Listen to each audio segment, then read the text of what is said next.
உலகத்தில் மனிதனால் படைக்கப்பட்ட பல கண்டுபிடிப்புகளும் தொழில்நுட்பங்களும் பல வழிகளில் மனிதனை அழைத்துக் கொண்டிருக்கிறது. அதில் மிக கொடூரமானது அலைபேசி என்கிற செல்போன். இது தன்னுடைய வடிவத்தையும் தொழில்நுட்ப திறனையும் மாற்றிக்கொள்ளும் என்பதில் எவ்வித மாற்றமும் இல்லை. அதன் உச்சகட்டம் உலகத்தின் இருண்ட காலம். மனிதர்களுக்கான வெளிச்சம் குறைய குறைய உலகம் பல துயர சம்பவங்களை சந்திக்க நேரிடும். அது நிஜங்களாகவோ நிழல்களாகவோ கண்முன் காணக்கூடும்.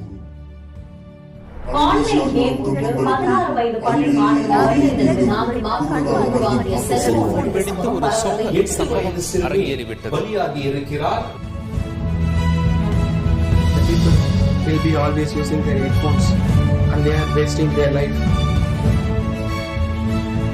Think their precious time with mobile on.